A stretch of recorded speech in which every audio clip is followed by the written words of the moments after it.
Our story explodes to life in the kingdom of Royalists. A century ago, monsters poured into our world, shredded it to ruins, and shockingly took my asthma down with them. Only a saint could tear the corruption from the land and shield the people from ravenous monsters. Only the saint's prayers inside the barrier could save them. In the city, the bard belted a thunderous song about the time when, for 80 barren years, the gods turned their backs because no saint walked the land. Then Muri, the wandering holy woman, arrived, and a peace the realm had never known swept across everything. Rumors exploded through the city that Prince Arthur and Lady Myra were engaged. No one could confirm it, and with a glittering ceremony set to mark Myra's nearly year in the country, everyone expected the announcement to drop there. The scene snapped to Mura as he fixed his gaze on the very person we'd just mentioned. A maid hurried over and declared breakfast was ready. Myra shot her a grateful smile, thanked her, and fell into step behind her. They swept down the corridor as she assured her maid the cleansing was proceeding smoothly, and the barrier remained rock solid. With every sunrise the monsters multiplied, and she vowed to move heaven and earth to hush the people's mounting fear. The maid felt it in her bones and declared her engagement to the prince would set the whole city ablaze with joy. Several guards stepped out before them, and Prince Arthur himself strode forward to see her. She dropped into a crisp bow and greeted him with calm, polite courtesy. Without warning, the prince lashed out. His blow struck her and shoved her sprawling backward. The maid darted to her side to help and demanded the prince explain what this all meant and why he was doing it. The prince snapped that she mustn't speak to him so casually, and in a heartbeat they were already there. All the guards leveled their swords at them. He branded Myra a false saint and snarled that, once he held the high priest's own testimony. Every test and witness ripped away the illusion. Her powers were exposed as a sham. The maid yanked him close, voice cracking as she pleaded it couldn't be true. So many had seen her powers with their own eyes, him included. The prince didn't care, it only snapped back into memory just moments ago. They unearthed a true saint born right here, and Mura had been masquerading as her the entire time. He'd had enough. He declared her antics finished and ordered her expelled on the spot. Myra fired the question, "Is this the king's order?" And the prince froze, silence swallowing him for a beat. He then cried out that his father was being taken away, so while it unfolded he stepped up and acted as a regent. The king himself thundered, "Be grateful, I spared you, and I won't banish you from this land." Words died on Myra's tongue. She nodded once and slid away with the maid. When night fell, a tide of city folk surged beneath her house. News ripped through the streets. Holy Myra had seized the powers of their nation's true Saint Mariel. They branded her a fraud and banished her from the country for masquerading as a saint. They unearthed the truth. The high priest had been colluding with Myra, acting as her accomplice. They were poised to rip away his priesthood and slam him into a cell at once, as Myra thundered down the stairs. The crowd froze, eyes locked on her, disbelief crackling in the air. No one could fathom why this was happening to her. They froze, unsure whether to trust or condemn her, and demanded she tell the truth herself.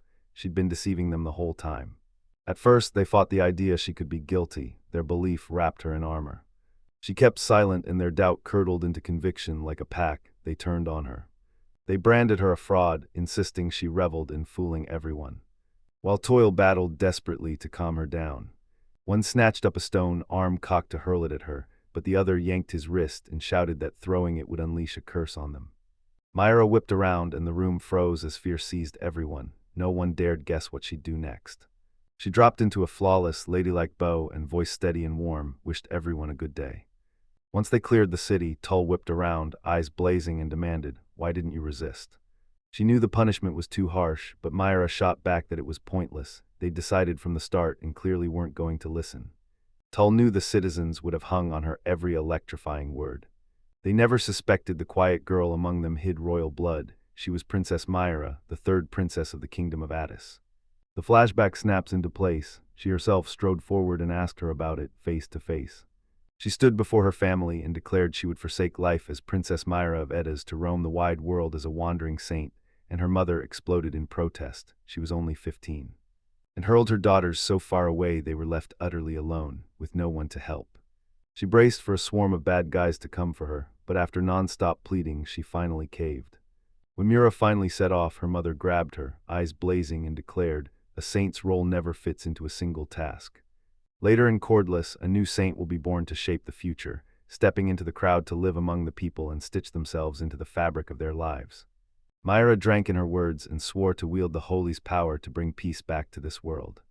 She met the king and his son, Prince Arthur, who welcomed her with warm smiles. Then his mask slipped and his true face snapped into view. Back in the present, she had a wonderful time. She knew she could prove herself any time. All she had to do was unleash her powers in front of everyone. She knew that even if she proved it to everyone, the prince would pretend she didn't exist, and if she resisted, it would bruise his pride and could make him lash out in violence. If this goes down, the only ones who will pay the price are the soldiers who were simply following orders. Right then, guilt hit her like a freight train. She was sick with regret over the whole mess. She rarely saw Prince Arthur in person, but his steady kindness always found her, and she swore in secret that one day she'd unveil her true self to him and stand as the country's saint. The moment he hurt her, everything shattered. They couldn't stay, so they fled straight back to her home, Ada. Now a new saint and a humble waiter came screaming into the world. She dropped the barrier, holding it would strangle her ability to unleash her power. They didn't knight her there anymore. She unleashed a pulse of magic that ripped apart the ward she'd wrapped around the city, and they shot out at once. The road to the Addis border would be long. First, they bolted for the nearest city, racing to cram in last-minute preparations. He barked at everyone to sprint to the Adventurers Guild and recruit someone there to shield them from monsters and drive off bandits. They had to hire someone to stick by their side from now on. Knowing the path would rip open into a void, he tossed aside hesitation and launched himself forward. Mirrors shout a final farewell to that city and bolt away. They burst from the forest and the next city exploded into view. They barreled toward the Ada's border, Tom Trace looming ahead. Which town clung to the shadow of Voidalus capital? They thundered into the city, checked into the hotel, and Tool strode up to her. He tossed her a few fresh outfits and urged her to change. It was time to head to the guild. The instant they crossed the guild's threshold, the room swarmed with men the moment she stepped through the door. Every head snapped to her, eyes widening as if they'd all just recognized her.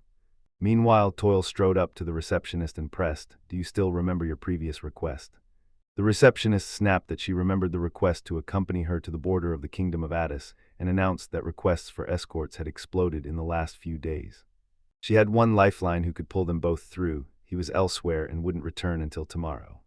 Myra's pulse jolted as a pack of men loomed in, leering that she couldn't be in such a hurry. Then one stepped up and offered to escort her for free. Mura flashed a serene smile at them and told him she'd wait until tomorrow. She wasn't in any hurry. She began to pull away, and the man sprinted after her, demanding to know why she was distancing herself from them. She unleashed a burst of magic, slammed the door shut behind her, and he crashed into it face first. He and his friends stood frozen, minds racing as they scrambled to process what had just happened.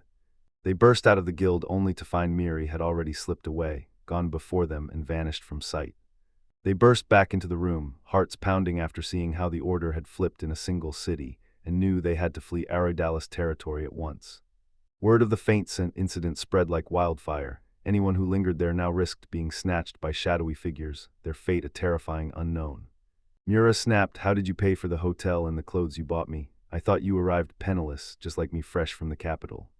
Toil burst out that when she left Ada, her mother, Lydia Ada, had pressed a stash of precious metals into her hands. She'd told her to stash the money as a travel fund for emergencies. She never once thought she'd have to touch it. Relief crashed over Myra at her mother's fierce care, and she burned to hear what her brother would say. She'd barely finished telling him about the engagement when authorities slammed an expulsion order down and ripped her out of the country. They vowed the deed would never be forgiven. King Lloyd, Rhodalis, her mother, Lady Ada, and both her sisters would never allow it. The citizens refused to take this lying down, and she, of all people, would never let it stand. She also leaned in and whispered that as the guild sifted through requests, she'd overheard a vivid, detailed rumor about this brand new true saint. Meryl, the esteemed daughter of the County of Dala, stood at 16, the same age as Myra. Her hair shimmered like spun gold, and her eyes flashed a piercing ocean blue. She barely felt her power as miracles poured from her, propping up the nation, until crooked trials crashed in, trampling her honor and grinding her efforts to a halt. That rumor about Myra ignited like wildfire, and before long countless people were swallowing it whole. Myra's eyes flashed with disbelief. Why was this only surfacing now? She snapped that people said Mary L. was the orphan of the Count's brother. 10 years ago, monsters descended on the Count's estate, slaughtering his brother and snatching his child into the night. The Graf finally tracked down his late brother's daughter, stranded in a shabby shelter, and the moment it happened, her power snapped awake. Mirror's mind snapped back a decade ago at this very time. The southern kingdom of the Lead Eye was razed to rubble. They traded the guarantee of a huge payout for a plan mapped out to the last detail. Then that plan blew apart and everything flipped. Everyone warned her the heir might be powerless, and the country had long girded itself for betrayal, so she told Mura. She no longer has to crush herself beneath this country's weight. Myra flashed a decisive smile, nodded, and entrusted everything else to her brother. Then they crashed into bed for a good night's sleep before the long journey. Later that night, Myra jolted awake. She was certain her barrier would choke out the other Tesses, stopping them from properly manifesting their powers. It dragged in her mother and sisters, her own blood. She still couldn't tell if her fumbling inexperience had sabotaged everything, or if they were just hopelessly incompatible. She peered out the window and realized she'd been plunged into a completely different world in a single day. As she replayed that event from 10 years ago, she remembered Lidai's holiday exploding into horror, the kingdom razed in a single night, and refugees and monsters pouring into the neighboring countries. Only 10 days remained before her barrier collapsed, and dread curled in her gut if it broke and Muriel couldn't overcome the monster. The whole country would be swallowed alive by ruin. There was no place for her here, and she couldn't shake the doubt that she'd really be able to do nothing there. The next morning they stormed out of the hotel and froze. The mirrors were still streaked with rust. She rushed an apology for saddling her with such shabby lodgings. Myra brushed it off, assured her it was no problem, then asked not to be called princess until they returned. She agreed. When they later arrived at the guild, the receptionist announced their escort had returned and lined in, voice low and sure, promising there was nothing to fear. This one was nothing like the others and wouldn't make strange demands. There he was, planted right there, Raoul, the man meant to escort them home. 2 women tailed Raw. He shepherded them into a shadowed alley and immediately fixed them with a cold, cutting stare. They circled like vultures and named the troubled noble girl the perfect prey. They froze, then snapped to attention, ready to fight for the young princess, but Raoul grabbed her wrist and hissed for calm, explaining that this exact reaction is what most of the hound's people would think when they saw them. He swore he'd never reveal their names, but that filthy cloak clashing with his spotless clothes was bound to draw every eye.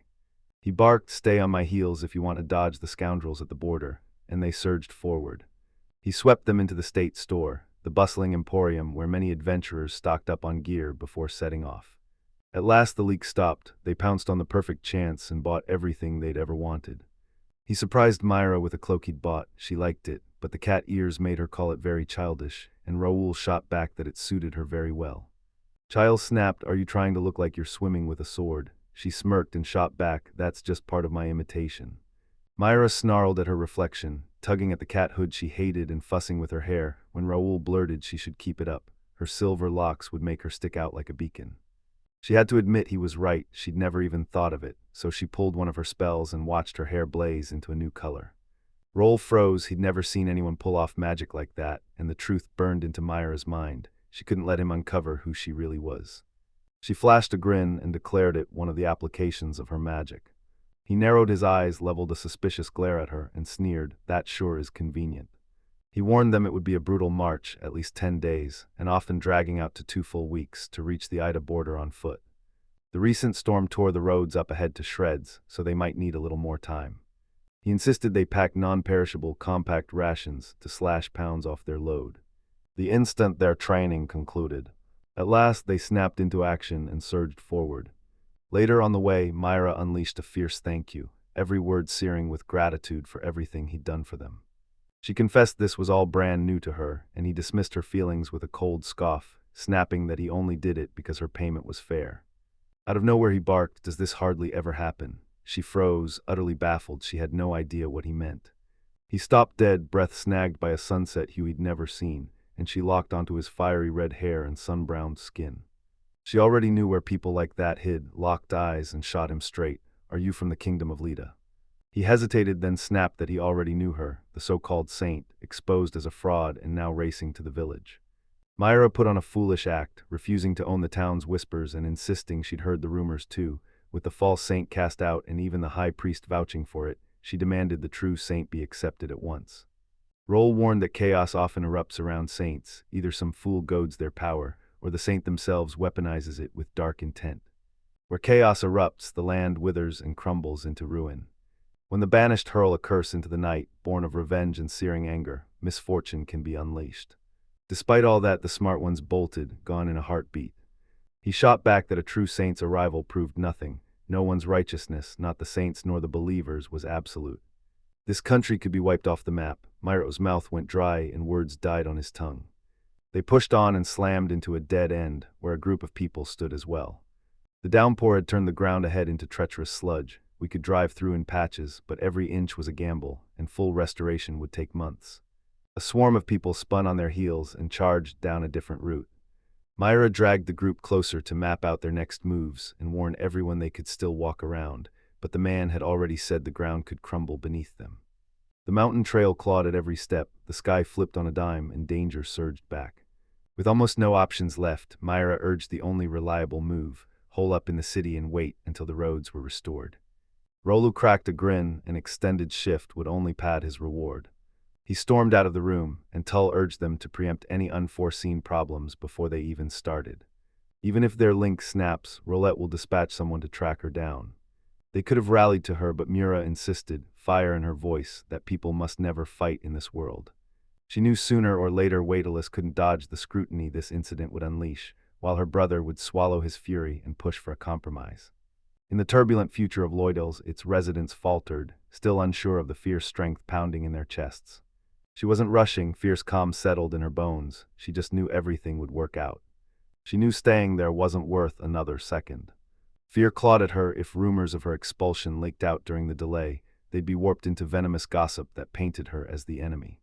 When that moment hits, she feared he wouldn't be able to cling to calm or keep his thoughts razor clear, even then. She had to blurt out, "I'm safe, I'm not here to fight." 2L slammed it down. Every single thing that unfolded was Loydela's doing. He demanded she become the saint who lives for the people, and whom the people live for until the true saint is born. Myra swore to her mother she'd be so saintly, she'd never turn her back on anyone just because she'd lost her place. The moment she spoke, Ro pressed to the doorframe outside her room, straining to catch every word, and they had her brother, who would tear the house apart hunting for her if she went missing. Oak bit back a retort. He could already hear her saying that. She snapped back to the point and revealed a route mostly used by loggers, a surprisingly gentle detour. It would devour some time, but it outraced months of waiting for the landslide to be cleared. Guilt slammed into Myra when she realized Toil could have crossed that mountain with ease if she hadn't gone with him. 2L shot back, "I've been her private escort for almost my whole life. That's exactly how I was trained." Mura slammed her decision. She'd take the detour with Raoul and told Tuil to lead the way along the mountain path. She pinned all her hopes on her, trusting her to dart out and hand the message to her brother. She braced herself to confront Raoul and spill everything, while he stood right behind her door, listening and quietly chalking every word up to his fee. At dawn, bursting from the forest, she thrust a letter into Chul's hand for her brother. He planned to send it with a guild courier from the far side of the mountain. As for this route, a river of adventurers and travelers poured down the same road, so they melted into the flow and the danger shrank. Before leaving, Muir squeezed Tuil's hand and apologized, knowing Tuil was shouldering the fiercest risk of the plan. She crushed her into a fierce hug and vowed that from childhood, since the day they first met, she had never left her, and she wouldn't start now. She finally snatched what she'd been chasing and stormed out. Raoul rang Tamira, his voice slicing the silence. "Why do you trust me so much?" She didn't flinch. She agreed to go alone with him through this forest. She flashed a smile, said, "Kindness lives in you," and he froze, words stolen from his mouth. Right then the truth slammed into him. She was undeniably an extraordinary girl. They barreled through the forest together and crested a rise where the lumberjack's hut snapped into view. It stood as the jagged line where people ripped the wild open to carve a path through mountains and forests. The path ahead was merciless. He locked his gaze on her and asked if she was ready. She staggered forward, utterly drained, her steps slanting and unsteady. All she wanted was to smooth their passage through Hillary. Everything here felt utterly alien to her. Brutal strain seized her legs and lungs, turning every step and breath into a desperate fight. Roll ran through every route option from there. With enough breaks, they'd pitch camp twice in 3 days. They could brave the longer route, fear surging and ebbing with every step, or rush back to the city to restock their supplies. The final decision was hers, and after swallowing every word, she chose. She vowed she'd move heaven and earth. He praised her sunny courage and iron resolve, implored her not to overexert herself, and slipped his hand into hers to help. Dusk swallowed the sky and they sparked a roaring campfire, roasted their meal over the flames, then curled up to spend the night beneath the stars. He assured her that once they cleared the square, the road would plunge downhill into the exact kind of path she'd been wanting. He warned her the descent could hurl her off balance. This was no simple walk. He bellowed that they had to steel themselves for encounters with monsters. With every step they put between themselves and the capital's barrier, the chance of a monster attack surged. Travelers and soldiers can rip monsters apart, but they can't purify the dead like a saint. Myra fell silent and polished off the last bite. Later, as she rested, Roll stared at her and a memory hit him. She'd once declared that he was kind to his very core. It turned out the true saint had raised his own country, and knife in hand and staring at the smoking ruins, he roared that he wasn't who she thought he was. A sudden flash rips us back to him, only a few days earlier. Chaos erupted in the guild as the quest sent everyone into a frenzy. She begged for one small adventure to help her. 3 men burst into view before her and swore she could rely on them. They spilled every secret about themselves and the bride, confessing how they always take. They shoulder every consequence that befalls their client. Roel barreled up to the reception and fired off, "Any new task for me?" Her grin exploded the moment she spotted him. She'd been holding the perfect request, and only he could make it happen. A guarded escort shielded a caravan of migrants as they pushed for the kingdom of Idi's border. He asked her, jaw clenched, why she'd insisted only he could pull it off. She shot back that the guild was sworn to treat its clients well, but it was almost always short-handed. She didn't look like a naive girl who'd wandered in. Her circumstances had her clinging to the guild like a lifeline. If that were true, she'd never dare hand this job to those 3 glory-hungry idiots who can't stop showing off. Roll faltered for a heartbeat, then snapped at her to tell the clients to hold off a day because he burned to uncover the truth behind the rumor that the holy Loithech was fake, and therefore. A hunger for answers drove him, and he suggested those 2 clients might be false saints, Tiraj. She agreed to pass it on, but warned they don't even know their schedule. If they're desperate, they can snag another contact and bolt out of the city. He shrugged, cool as ice, and shot back that it would be madness to go with just anyone. He knew they'd wait. He flung open the guild doors and stepped out into the street. 3 men stormed up to her, firing questions about what she'd been talking with Roel and whether she had any juicy tasks for them. The moment Raoul stepped out of the guild, chaos erupted outside, and the crowd buzzed with rumors that Myra was a false saint. By dawn, Prince Arthur had already banished her. Most people turned on Mura, raining down scorn and swearing they'd never forgive her for masquerading as a saint, of all people. Whispers of unease spread, some swore something was off. The rumor exploded through everyone knew it, yet not a single soul could say where it began. They didn't stop there, everyone surged forward, rallying behind the prince and the newly anointed true Saint Merrill. Roll swept past them and saw not shock or anger but a tight, gnawing anxiety. This false saint could imitate powers, and in a world where everyone fights to survive, nobody knew what that fraud would do now that he'd been cast out of this land. As he scanned the scene, the truth slammed into him. Nothing had changed, and no matter what happened, this country was cursed. Picture this: several men barreled after a woman, intent on harming her. He rocketed in, sent them sprawling, and pulled the women to safety. She flashed a grateful grin and vowed to pay any price to make him her guardian. He snapped at her, voice like thunder, "Don't rely on others so easily." He vowed to get her to safety, then barked that she needed to pick her allies far more wisely. He'd already foreseen it. Without the saint, the world would crumble, because only she could hold back the rising horde of monsters. Many accused her of failing her duty, but she was the one keeping peace. The next day he finally met the client, and the instant he stepped in, Murat caught his eye. She slipped into a disguise, but his gaze tore it away. Princess Myra of Idas, the kingdom's true saint. Snapped back to the present, they tumbled into a tiny town at dawn and settled in there for the day. He urged them to grab one last meal before sunset and to restock supplies tomorrow before they set off. Her breath hitched as she stared toward the ridge, desperate to know if Chul had cleared the mountain unscathed. They were already bound for the next city, marching through the crowded streets with steady, determined strides. Rawl's eyes snapped to a handful of men and hooligans, their gazes pinned on them with dangerous intent. His senses snapped awake and he barked at Myra to step aside for a moment. She asked if everything was okay, and he promised he'd be back soon.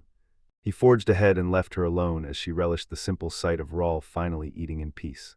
After 3 brutal days in the mountains, she knew the endless night watches and constant fire tending had worn him down. The men and thugs loitered at the perimeter, eyes locked on her, while Rawl narrowed his gaze and picked apart every twitch. They sprang into motion, closed in on her, and hemmed her in from every side, and they pinned her with a single, burning question: "Are you really Myra?" They ripped the hood off and their blood ran cold. The hair wasn't silver, They'd snatched the wrong woman, this wasn't Mura. Raoul seized Mura's hand and snapped that the plan had changed. No staying in the city tonight. They were plunging back into the mountains, deeper and deeper, until the city vanished from view. The L-shaped insignia burned into his eyes and the truth slammed through him. They were soldiers of the Il Dialos. They hunted down a counterfeit Saint Muro. He had no clue what they intended, but their actions shouted the truth. They were scanning the faces of every woman with that same build. Myro's mind spun. He had no clue how they'd wound up here when a landslide had smashed the road shut and the Urals' territory was supposed to be in the capital. His gaze snapped to fresh tracks that screamed they'd barreled down the lower path they hadn't taken, and a mountain-bred horse tethered on the outskirts proved they'd come well prepared. Doomed to spend another night on the trail, he urged them to slip farther off first, start a fire too close, and they'd be spotted. She yanked him to a halt and snapped, "You hunting fake sand too?" Raoul confessed to her he'd known it all along from the very beginning. They spat false saint at her, blind to the truth that she was the real holy Mura of the kingdom of Idis. Turns out Raoul's hatred didn't reach every saint. Thrown into a world of robbery and violence, the fragile, naive boy froze in terror. With no one to lean on, he clawed his way just to survive and came away with nothing. When monsters closed in, he begged for a hero to burst onto the scene and pull him to safety. One truth hammered through him. He'd slipped from his brother's grip back then. If he'd held on, he wouldn't be alone in this world.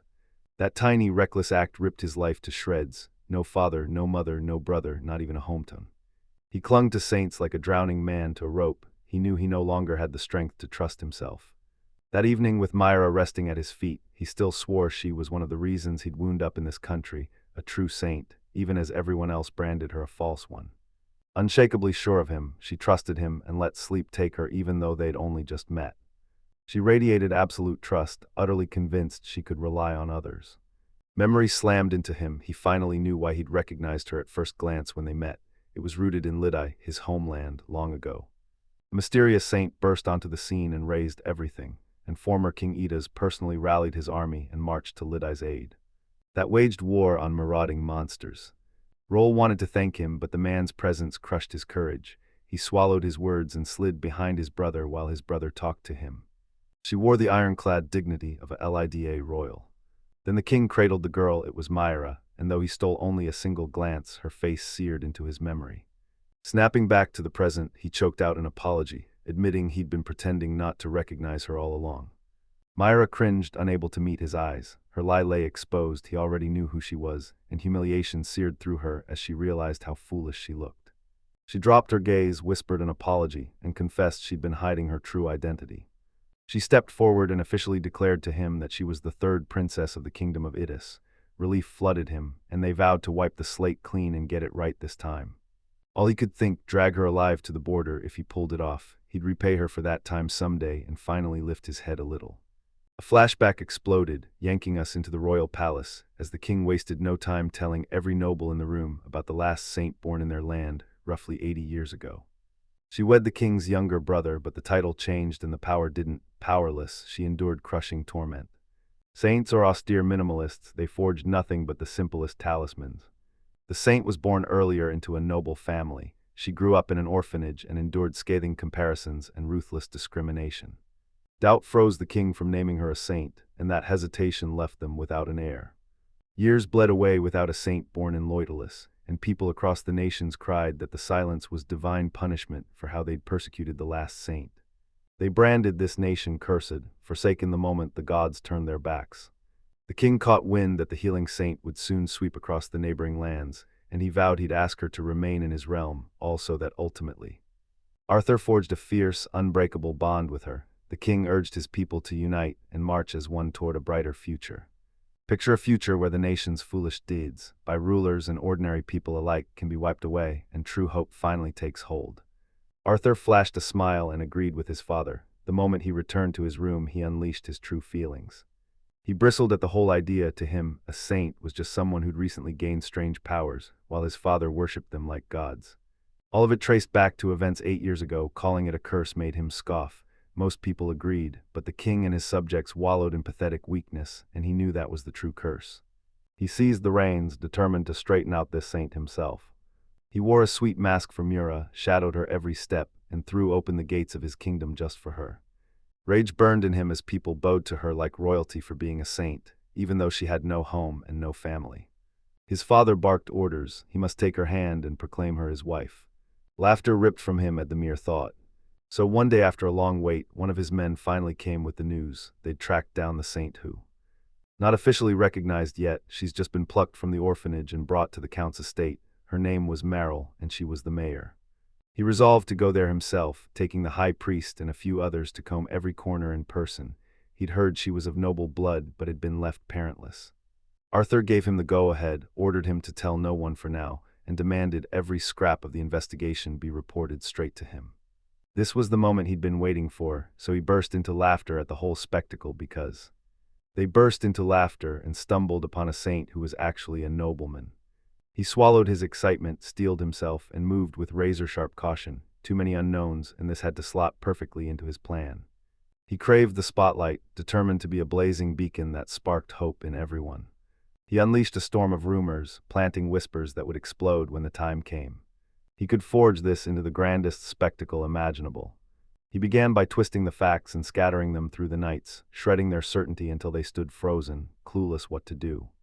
He chose the opposite. He schemed to fan suspicion into a roaring blaze, because then, the instant the battle lines are drawn, Neuro's influence crumbles, and only the maid who came with her to this country clings to her side. Politics a breeze, his father's health was failing. He tightened his grip on affairs, stood a heartbeat from seizing power, and because he knew the prime minister he was dead sure the man wouldn't stand in his way. At the temple he rushed to the high priest who, his investigation proved them right. For the first time in 80 years a saint had been born in this country, and he dared to believe she would bless the whole nation. Joy surged through Arthur the moment he heard, and now that it had happened. He barked at the chief priest to proclaim Myro a false saint and a criminal who'd duped the nation by usurping Myro's position. Stunned, the high priest blurted he couldn't lie, and insisted he wasn't ready to cooperate. He barked for his guards to seize the high priest. They lunged forward and snatched him up on the spot. Rage flared in the priest's voice as he snapped, "Do you even know what you're doing? You have no right to act so recklessly. I was appointed to this post by King Loidalas himself." Arthur flashed a grin and declared he was now shouldering the king's duties. His words now rang with the authority of the crown. When the guards hauled the high priest away, Arthur roared reassurance to his people that they didn't need to worry about a successor, for he'd already found someone who, though lower in rank, born into a flawless noble bloodline, she was forged to bear the high priest's name. He refused to let anyone watch the former high priest humiliated, so he smothered the scene, making sure even the priest's loudest shouts never reached the people. When he silenced himself and refused to let them hear his voice, his plan finally collapsed. The people betrayed by the false saint mourned and raged, while Arthur and Mariel, looking deceived, drew sympathy, and everyone united to serve the king of the new era. He plotted to eradicate every obstacle to his vision. Myra and Germaid were his first targets. Greed seared his heart. He wanted every single thing to be his alone. 3 days after Myra was expelled from the country, one day a mob smashed into Mariel's room, barreling through the servants who surrounded her. They slid on exactly like sleeves. She chirped good morning, but he exploded at her, bellowing, "What are you doing? It's already the 3rd day." She beamed at him and proclaimed she was hosting a tea party right now, and later this afternoon they'd dive headfirst into a nap party. He exploded, demanding why she was still hiding from everyone, holed up in the temple just changing clothes, eating and indulging herself when she'd already lined up a teacher. She surrounded herself with a battalion of caregivers, kept a private chef on call, and even had a court jester to entertain her. She even appointed a home coordinator for herself, and he barked that she had to fulfill her saintly duties first, not bury herself in home renovations. She snapped that temple life forces you to get along with the priestess. She devoured what everyone loved, what flowers made them smile, which colors sparked them, the tea flavors they craved, and the secret nooks where snacks were stashed. Whispers said anyone bold enough to stroke that benefactor's chin would see their wish granted. Arthur's patience frayed. He lashed out again, reminding her job in this city was primarily to calm people. He needed both of them there to inspire the crowd and make them forget their fears, and this was just the first step. But they craved everyone's acceptance, so he snapped at her to ready herself for a lightning-fast appearance. She laughed, shoved his worry aside with a grin, and declared she'd already nailed how to greet everyone. She burned with a dream, to burst onto a massive stage with her sweet photo towering behind her, finally making her debut and enthralling the crowd. Arthur's voice snapped like a whip, "Get too excited and I'll spank you." He stormed out of her room, jaw dropping. Only 3 days had passed, and his plan was already unraveling. Fresh from expelling Myra, he ripped into a raw, heartfelt speech that gripped everyone, some even fainted, yet seeing how things were unfolding, he feared this feverish fervor would soon burn out. The priest pinned it on shelter burnout. He'd heard she was spoiled, and blamed her silence on the grueling journey and the jarring change of surroundings. Arthur bristled with doubt. At first she showed no trace of noble upbringing, and even the wandering false saint carried more dignity than she did. He hurled an accusation at the priest and demanded to know what he was doing. The priest had been installed to forge connections and maintain control of the temple, not to let her act on her own. He blurted an apology, saying he'd been swallowed by the job of bringing every priest back to service. The distance was worlds apart from Miris's days, and before he even realized it, she'd already convinced them. The day she arrived, she bent half of them to her will, and within a single day she seized control of the entire group. Hearing this, Arthur plunged back into the hunt and barked orders for his men to carry out a surprise sweep of the shelter hiding Meryl. He vowed to plant mentors at her side and whip her resting habits into shape. The priest dropped a bombshell. There was another problem with her. Monsters ringed the royal capital, pressed against the castle walls as if crouched in the dark, teeth bared and ready to pounce on any prey. It swept through the populace, choking the route so adventurers and merchants could no longer reach it easily. Arthur scoffed that the monster surge hadn't surprised him, and he'd already ordered the patrols to be beefed up. When the dusk cleared, everything hinged on Saint's barrier. The priest swore the monsters shifted the moment Myra was expelled and dropped her barrier over the capital, her power so colossal that even the barrier's fading remnants kept the beasts at bay. Everything boiled down to guesswork. The priests couldn't wield the Saint's power, so they threw out theories and clung to whatever past experience offered. Arthur leaned in and demanded how long after effects would last, and the priest spat, no more than 10 days. Now Mariel had to fling herself into the fray, summoning every ounce of strength to repel the monsters in Myra's place. His mind snapped to the idea of booting that spoiled idiot. Later he ushered her into the prayer room that would become her main workplace, but she sulked and huffed. She wouldn't work in such an old, creepy place where even the flowers looked ugly. He shoved her into a chair and barked the exact orders she had to follow. As the saint, she had to snap the barrier into place at once, and he barred every priest from entering so they wouldn't be distracted. He rushed over with her favorite pillow, cozy slippers, and a soothing aromatherapy set, all to make her happy. After everything they'd said, he asked in a razor-sharp voice, "Do it now." She was elbow-deep in the tea party she'd promised the other priests when he snapped for her to cancel it and fix the barrier. She shot back that some of them wouldn't calm without her whispering voice, and Arthur didn't care. He barked at her again to just do it. She finally relented and wove the barrier into being, and he lined in, curiosity burning, as she worked. She forced a shaky smile and pressed them to explain how, from that single spot, they could blanket the entire city with a barrier, a question that left them both dumbfounded. Panic tore through Arthur when his butler burst in to announce that King Idas himself was standing at his door. He waited in the VIP room as Arthur snapped at him, "Why didn't you ask permission before letting me into the castle?" The valet shot back that it was a sealed pact between the kings of Roila and Idas. Each could stride into the other's halls at any hour, no explanations required. Arthur froze, breath stolen. He'd never, ever heard of an arrangement like that. Meryl bounded up to him and blasted a cheerful good morning his way. Word hit her like a bolt. The king of that chaotic country, Idas, had also shown up among them. She figured he must know every secret about the saints. Rumors said they were legion, and her heart leapt at the thought of prying from him the secrets of enhancements or something like that. She too lined in, ravenous to hear the story. Rage boiled in Arthur as he watched her lounge, eerily calm while she couldn't lift a finger. Amazed by her relentless thirst for knowledge, he realized unveiling a true saint before the king could be a brilliant move for his future plans. He signaled her into the VIP room and made it crystal. Watch with razor focus and move only on his command. She beamed and agreed. When they spilled out of the VIP room, Arthur's head buzzed with one question. Why had so many surprises been crashing into his life since he met Mariel? For some time, a single nagging thought clawed at him. Finally standing face to face with King Atasu, a nameless anxiety ripped through his chest and he couldn't tell why. The king roared with relief when he saw that the man had finally come to meet him. He proclaimed, "I am Reloid, king of Idas." Arthur returned the greeting and recognition hit him. The man standing there was the silver lion Reloid. The young king now wears the crown of the great nation of Idas in his late father's stead. When monsters strike, he lifts his sword and charges the front, his shining silver hair fanning out like a lion's mane. Arthur strode forward, proclaimed himself the first prince of Roids, and told them he'd come to the meeting in his father's place because the king lay ill.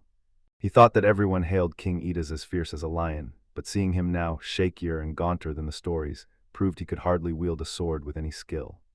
The king barked that, as neighboring peoples, they needed no grand ceremony, and he even singled out the burial. Arthur gave a puzzled glance while she froze, stunned. The king already knew her. Before he moved on, he hastened to assure them the weapons and knights at his side were only a precaution. He meant a bolt the instant his business here wrapped. He rushed to assure them he hadn't meant to offend and apologized for any fright he'd caused, and Arthur understood instantly, saying being prepared for anything was only natural. Regret burned through him as he apologized for the shabby welcome, then plunged straight into the matter. Arthur warned him that monsters swarmed the capital's outskirts and begged the king to let them take decisive action on his land. If he pulled it off, he'd erupt with gratitude, throwing his thanks at the man who'd stood with them to tear the monsters apart. The king, struck by his blunt honesty, nodded and pledged the crown's aid. He shoved aside the pleasantries, cut to the chase, and declared he'd come there to find two things. Arthur, bewildered, blurted, "What could it be?" And the king, stepping in first, demanded to know how his father was feeling now. He heard the man had been confined to bed for almost a year, and panic surged through him. Cain Reiters had deep ties to both the man and his country. Arthur flashed a grateful smile, thanked him for his concern, and firmly reassured him that his father was in excellent hands, under top-tier medical care and actually stable.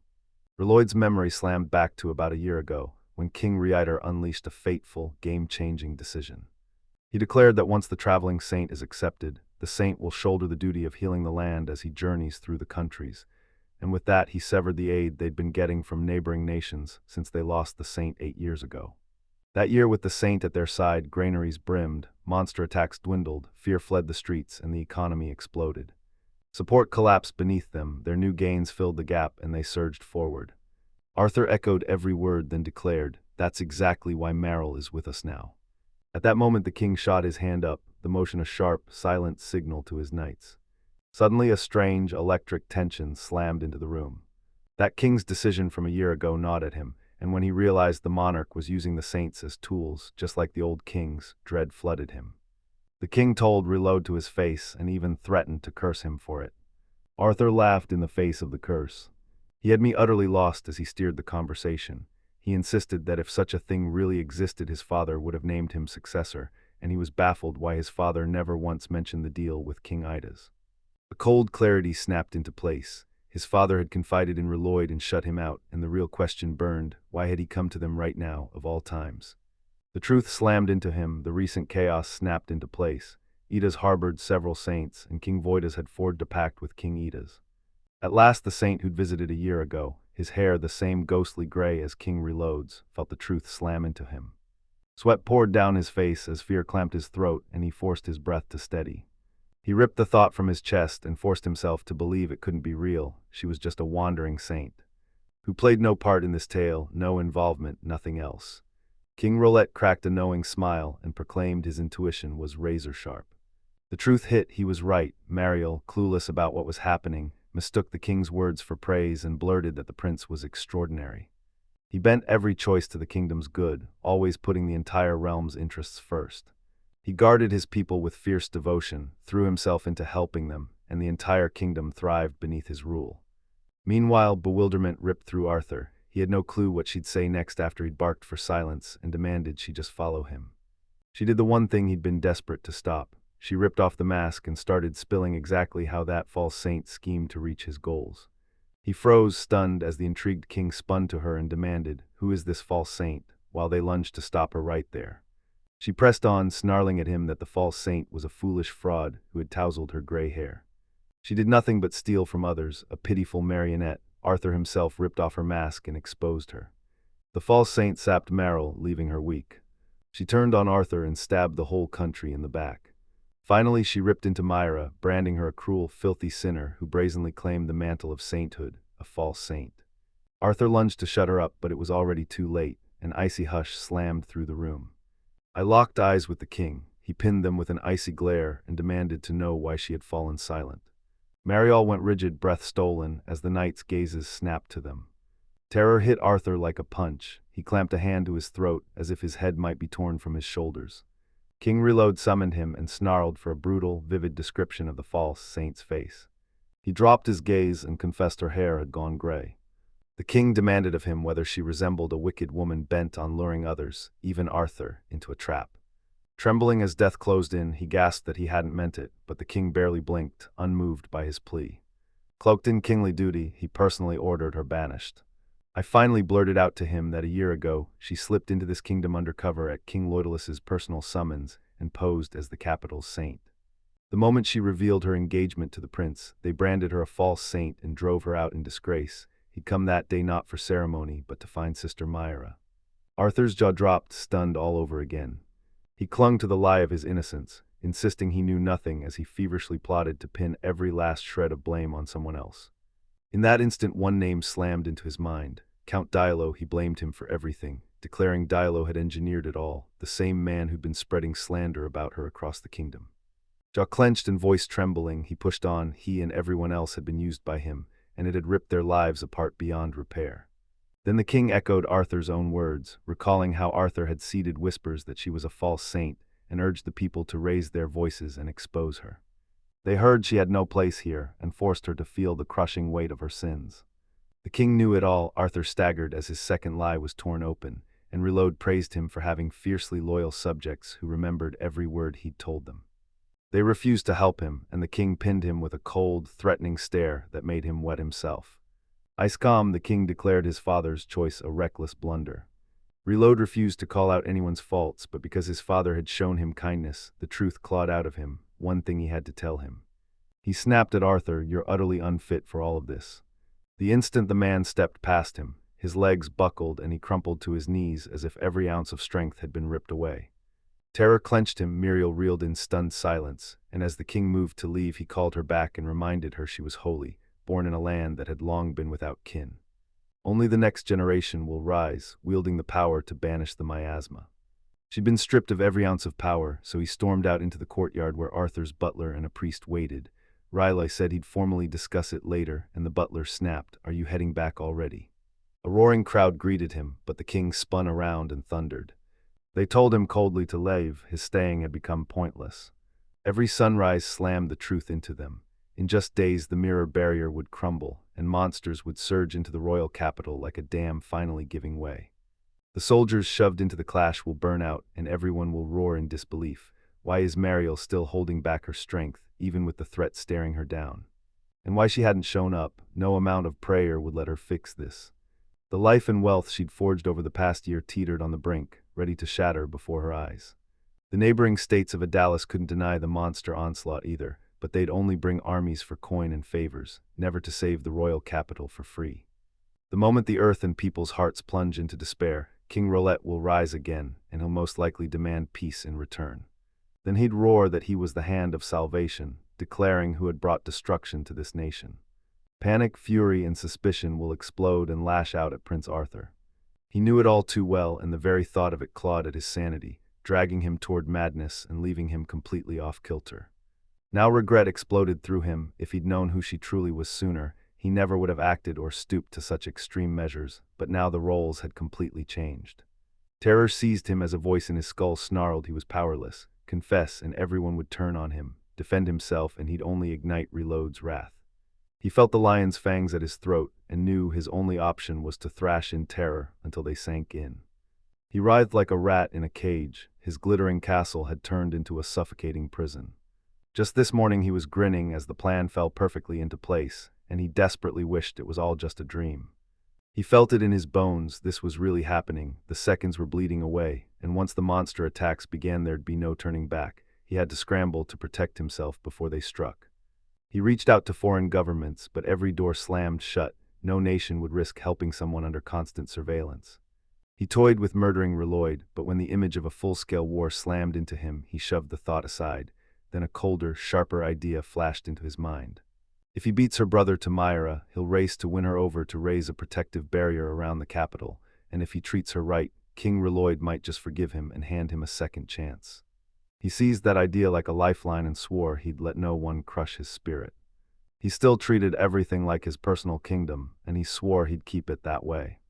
A few minutes later, when he met the priest, he pressed him to pursue Reloy at once. The prince must protect the country, not himself. He should have screamed the truth to anyone who'd listen. For someone in his position, that was the best way out. This wasn't what Arthur wanted to hear. He snapped, fury boiling as he doubted the other person even grasped the situation they were in right now. He leaned in and hissed a warning. If you fall, the priest's involvement in all of this will be dragged into the light. His dream of becoming the high priest is shattered. He won't be able to claim the title he wanted. The priest threw his head back and roared, spitting out that from the very first moment it had always been about him.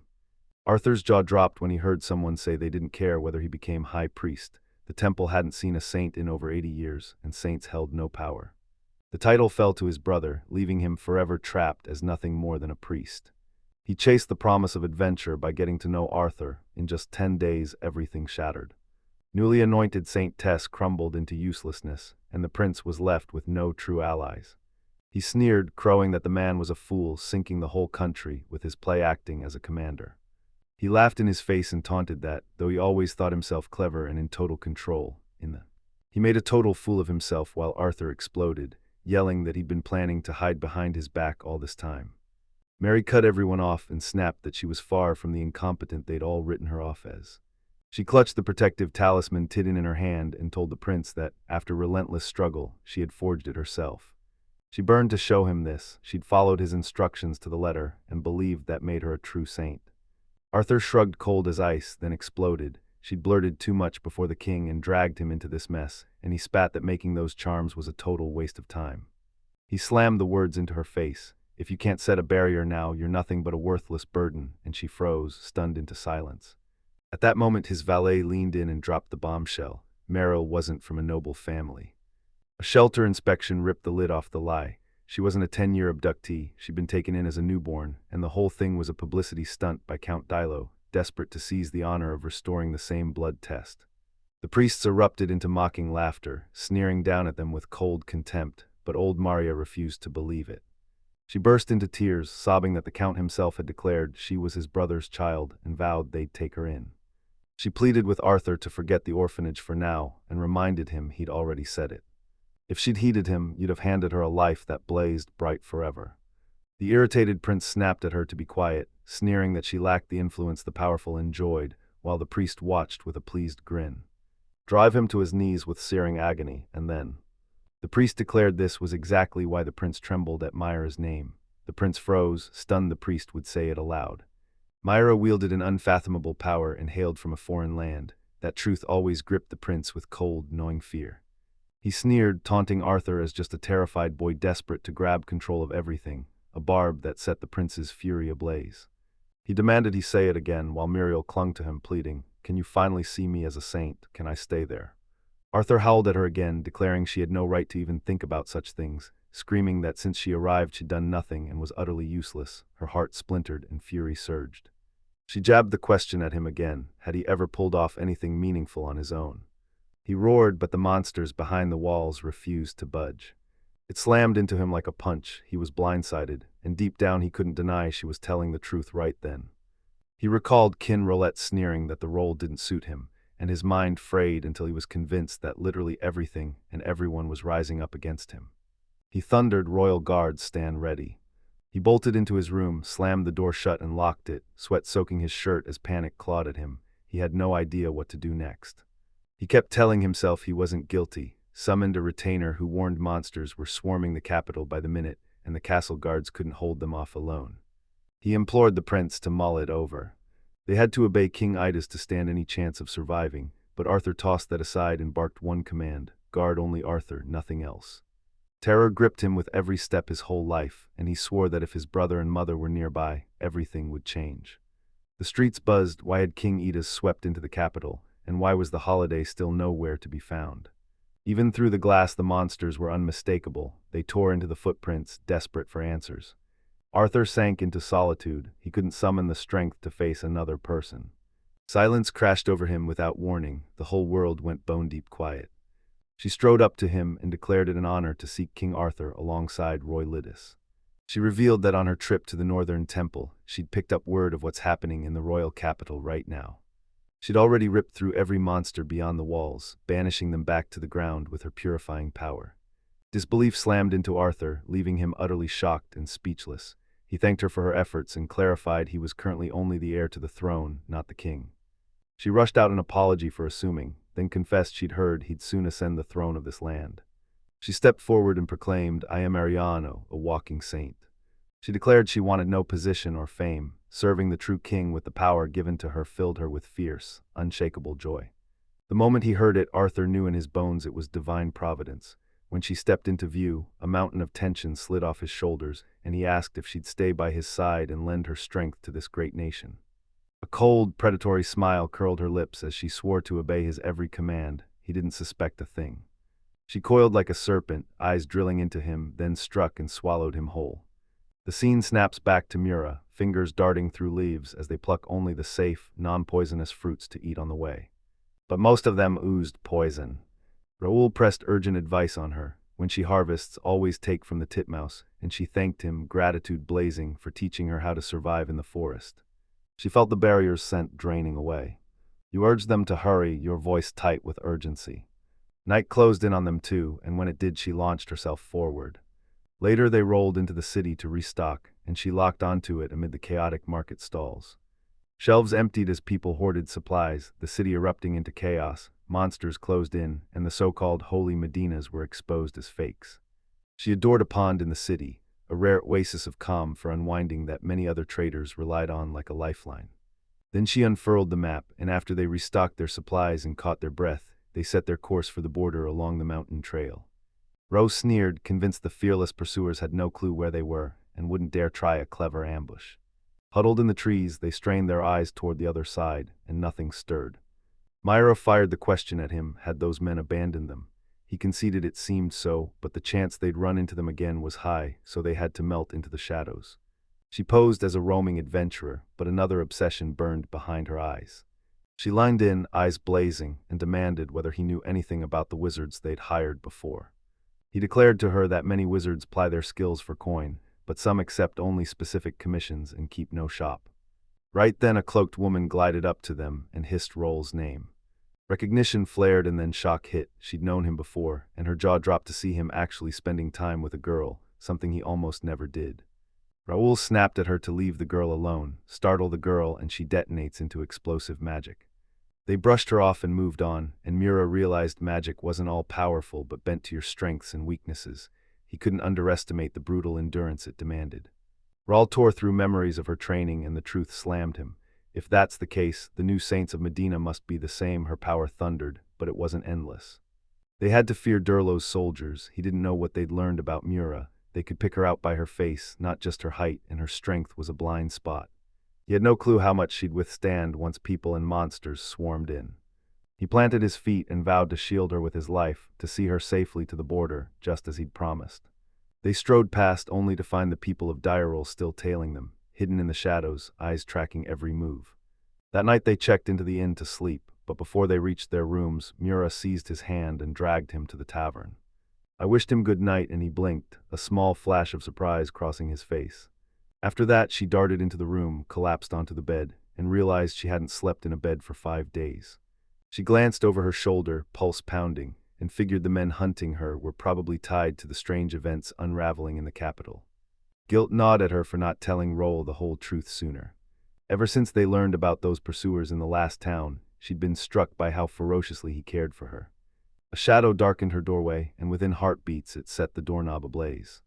People screamed that someone had set a fire beside one of the rooms, and Roll sprinted over to check, but the door was blackened and jammed, and there was no one inside.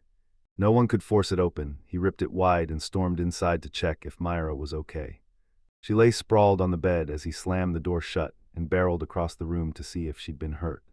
A knot formed in his gut. Had the Darrell's men already closed in on them? She snapped awake from her rest and, eyes wide, burst out, "Is it morning yet?" He collapsed into the chair, a long, relieved exhale ripping free as joy crashed through him. She was completely fine. When he told her what had happened outside, she grinned and said she'd thrown up a barrier over her door and retuned its wards so only Rawl and him could pass through. A cold truth slammed into her. Only he could open the door, and she suspected the lock had been wrecked for that very reason. Rose's jaw dropped at her brilliant adaptability, and he finally understood why she stood fearless. Only the princess, so like her, and the maid had set out on this journey. He snapped, "Does your barrier work in my room?" She'd forgotten to tell the person responsible. Their nod was the only thing that would flip the barrier on, so she raced over and apologized to him. He flashed an unshakable smile and vowed she'd be fine. Safety was all that mattered. Rewinding the botched attempt, he realized Ayara was meant to snatch her. A string of odd moments jumped out, and if they'd truly planned the abduction at the arrest, they'd have struck with cold, decisive force, not this sluggish, half-hearted farce. Maybe it was just a random smash and grab, not the Daro's doing, but every clue screamed their signature. He knew the pursuer had slipped into her room, decided they had to flee the city at once, and told her to pack. She snapped. That cleared one thing. The keyhole still thrummed with magic, proof a magician was here. Odds are they tried to blast the lock open with magic. The barrier still roared around her, shielding her. He whipped around and fired. Do you know who that mage was? And she stood there. She snapped that she didn't know, but she could still track them by that shimmering magical trail, tugging on it like a thread. She barked for them to hurry, hell-bent on catching them before they left. I'll make them pay for the damage to the doors. Raul flashed a grin and nodded. He agreed they should leave. After a while, the people of Direla finally surged into the tavern, stunned and clueless. Everyone swore a blaze had started and some drunk had torched the place. One of them felt a cold knot of wrongness and, without hesitation, sprang into action and washed away anyone who tried to leave the tavern. The monsters surged to life, and a bait monster shaped like an insect shot across the sky. A flashback slammed into view. Myra and Chuol had just left the royal capital, and Myra laughed off the need for a guard. She could conjure a protective barrier, cocoon herself in a shield, and saunter to Ida without rushing. Tuli's eyes narrowed. Myra had never faced real combat. Caught in an ambush en route, they'd be struck before they could react. She owned up to not being strong enough, and the shifting barriers, forces, and intervals made the physical toll completely unpredictable. Mura's voice cracked as she apologized for all the trouble, and Tuli insisted it wasn't her fault. Those ungrateful fools who had driven her out of the country were to blame. Myra, gentle to her core, declared that pointing fingers wouldn't help them. Snapping back to the present, she signed up, stormed down the enchanted path, and reached its end. It was the same woman they'd run into just days before. She froze her expression and pretended she remembered nothing. He demanded to know why they'd come to her, and Raoul snapped for her to confess every plan lodged in her mind. Warning escape was pointless. Their magic would trace her every step. They burst into laughter when he said he could see magical traces, taunting him that he'd really turned into a full-blown bluffer. Raoul cut straight to the chase, declaring the handle had likely warped from the heat after being pushed past its limits. She still played dumb, flashing a flawless, clueless smile, as if the entire conversation were pure gibberish.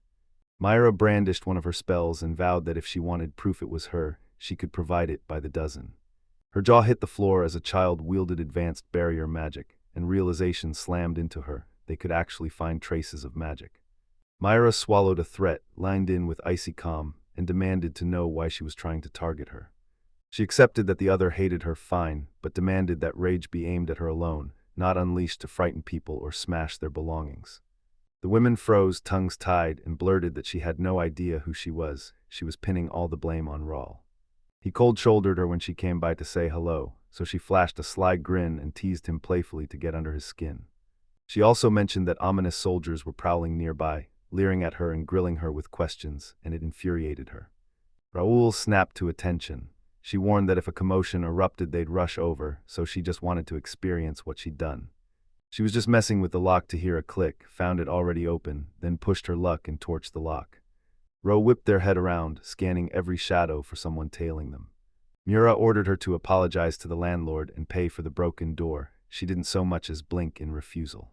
She looked at them and knew Raul was a coiled spring. The instant she spoke Dialo's name, both jolted, worry ripping across their faces. Clues snapped into place and suspicion ignited. Was this the very girl everyone was whispering about? Even if she was a fake saint, that still didn't explain how she could trigger magical detection inside the barrier, so she stepped forward and asked her point blank. And the world held its breath, waiting to see if she was truly a false saint. She pressed a finger to her lips, shushed her, and asked her not to tell anyone. Her jaw dropped. She hadn't seen that answer coming at all, and she couldn't help melting at how utterly sweet it was. They were halfway out the door when she grabbed their sleeves and urgently pushed them to avoid the city, pointing them to the detour roads behind her. She hurled the rumors at them, saying Direlos's soldiers were hunting the false saint because of poor, brave Maril, the true saint who silently suffered at her hands. They raced to wrench her free from the curse the false Saint Mura had cast. A tiny whisper snowballed into a nationwide frenzy, and now every recent accident and illness is pinned on Mura. They raced to drag her sins into the light before the prince and the true saint to right everything, The Count even brandished the prince's warrant to detain her, making their case ironclad. Adventurers and townspeople staged the whole charade for the bounty, and when the town slapped a wanted tag on Myra, she froze, utterly stunned. Roll's jaw hit the floor as she poured priceless information into their laps and asked for nothing in return. Just then relentless soldiers closed in and barked, "Don't move." Before they could even react, Myra and the women detonated a wave of magic that sent them crashing to the ground. Raoul, seizing the opening, snatched Myra and tore off toward freedom. Before slipping away, she fired a grateful thank you for their help, swore they'd meet again, flashed a last wave to both. The soldiers rose slowly, bewildered. The girl had vanished. She barked that they were too late. The one they'd been chasing had slipped away. Meanwhile, Raoul and Myra vowed to flee the city and seize the first flight since Mai. The mountains turned deadly. Soldiers rode mountain horses trained to bolt at a moment's notice, and in the cities you couldn't trust a single face. Fields and villages fanned out ahead. A little farther they hit the main road, and he knew the soldiers would close in fast if they went straight, so he funneled them down this tighter route. Sudden thunder of hooves, soldiers slammed in, bellowing aim for the limbs, as they seized them alive, and Raoul snapped his sword free. He planted his feet, muscles coiled, eyes blazing, poised to shield the world. He barked for her to wait for his signal, and Myra's eyes snapped wide as something hurtled straight toward them. The carriage barreled right in front of them, stealing everyone's breath and freezing them in stunned silence. They realized an insect-like monster had slid in and swooped right over their heads. The soldiers gaped, bolted, and a terrified horse reared up and flung him from the saddle. Mura fired the question, "Was this part of your plan?" He froze, completely blindsided. He hadn't seen it coming. The monster circled like a coiled strike, eyes slicing the darkness as it hunted for something unseen. They never got the chance to find out. Rao snatched the soldier's horse and hauled Mura away. Right ahead, a tide of terrified people erupted, sprinting away from the monsters. It clicked, the caravan must have hired guards, and the monsters zeroed in on those protectors. With monsters swarming and a leader massive enough to be impossible to ignore, he knew the local adventurers would rush the scene, but some would still arrive too late. With Daero's soldiers in full retreat and no pursuers on their heels, he pounced on the chance and tore for the border. Once the countryside teemed with evacuees that never slipped through unseen. Myra raced to help those fleeing for their lives, then their words hit like knives. They said it was all because of her. Through the false holy wall, the catastrophe she'd unleashed on them exploded into view, and shock slammed into her. Ralph's voice exploded as he told her he would be.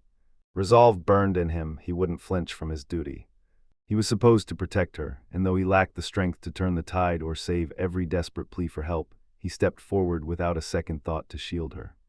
This was the hill he'd die on. He didn't care that it tore at her convictions. He needed her to understand.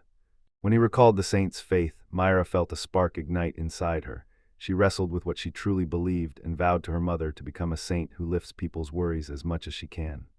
On one side stood this, on the other, the very people she'd sworn to protect had turned on her, jabbing accusing fingers, blaming her for every problem, and yelling they no longer wanted her help.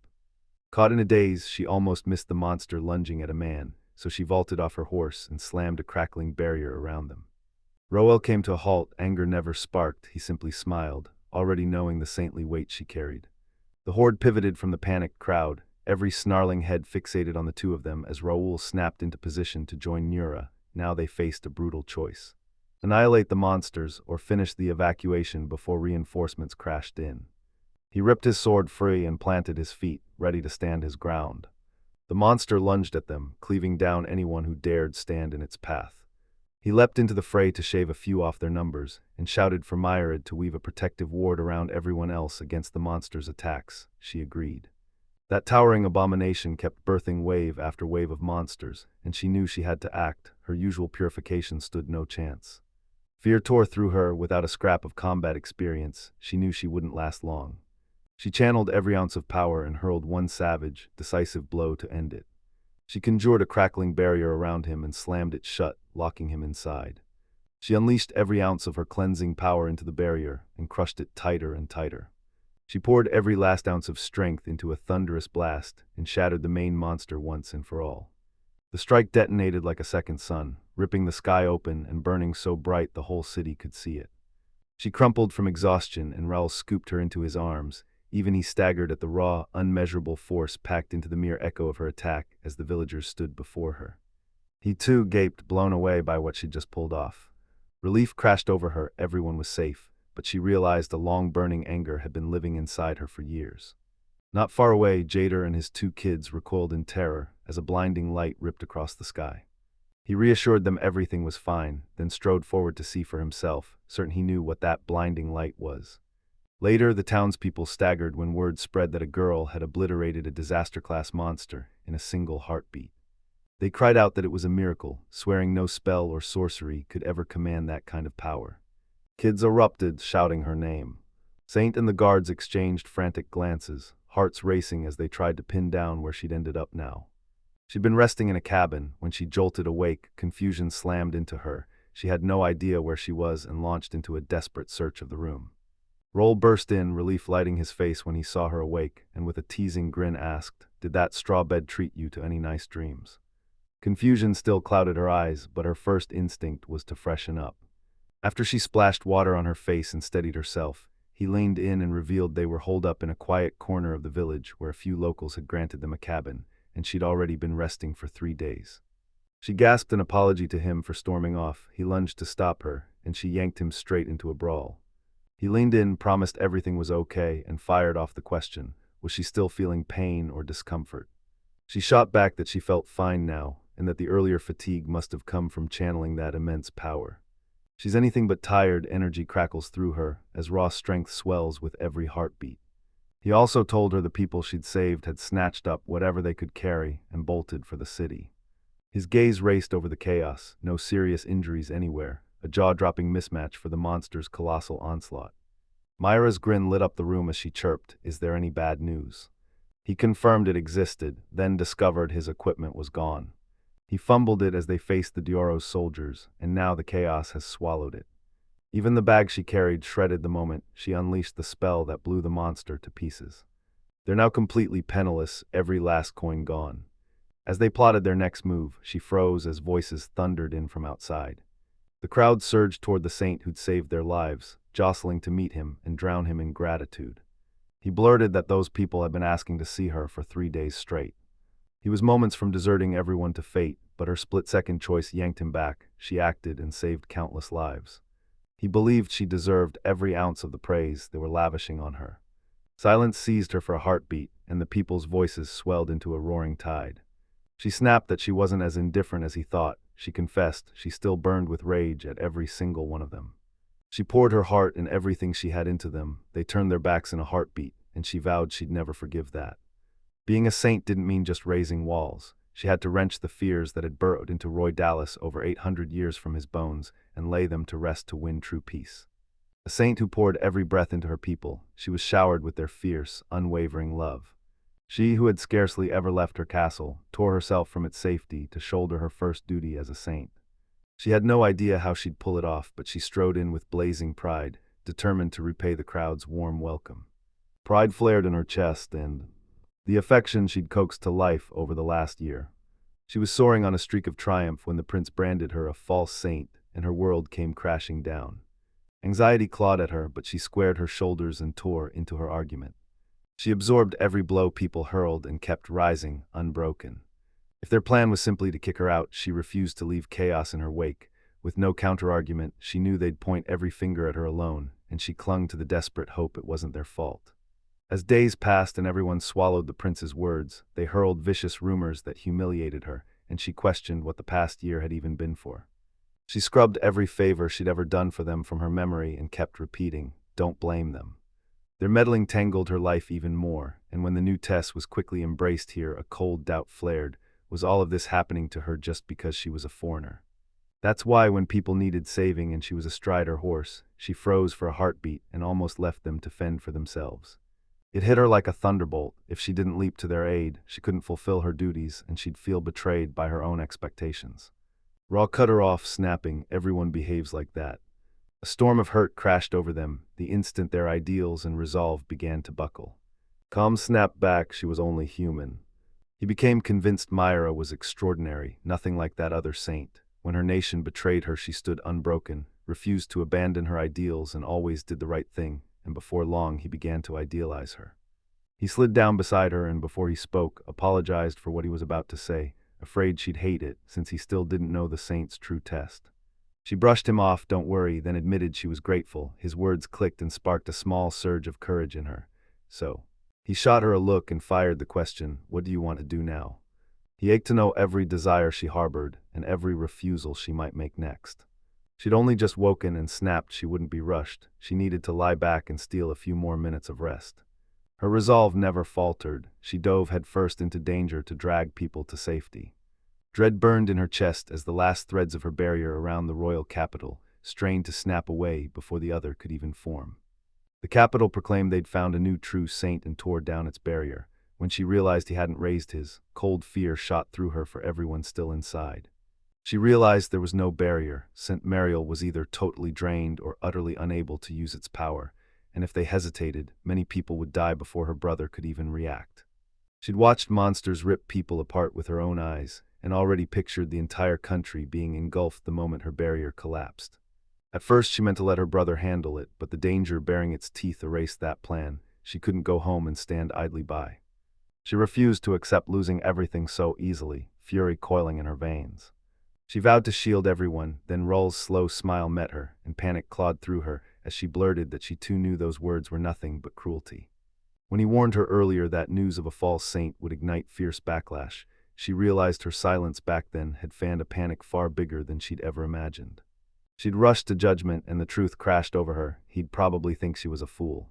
He sprang to his feet and declared, "If you feel that way, then the two of us should go and help everyone."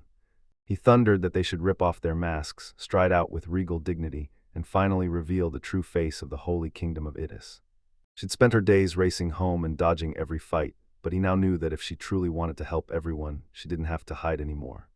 She shouldn't have let it end like that. She left her duty unfinished when she should have seized her goals with nothing but her own iron will.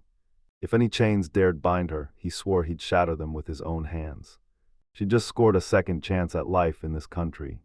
Act 2 slammed into motion. We had to rescue Loiterus. She insisted she'd lost contact with her brother ages ago and swore he was searching for her right now, and Tull had already barreled ahead alone. Roll snapped that he'd been turning it over in his head for some time. He couldn't guarantee it, but he believed 2-0 was completely safe, and he swore he'd explain why later. Her brother urged her to claim the name Mura from Ida's and save people so the name would spread, and he could finally breathe easy knowing she was safe. Doubt slammed into her. People wanted Mary L. hailed as their true saint because she was one of their own, and that pressure kept her from acting that way. Rael snapped, "The king himself summoned you to help this country. If anyone calls it a burden, let King Loiterus shoulder it alone." He steeled himself. Some people would keep pointing fingers at her and scheming to twist the truth. He swore he'd become her sword, a blade forged to take care of them. He swore he'd protect her at every step of the way. She froze, mouth agape, and demanded why he'd go so far for her. He fired back that he felt the same and would act, refusing to pretend nothing could be changed.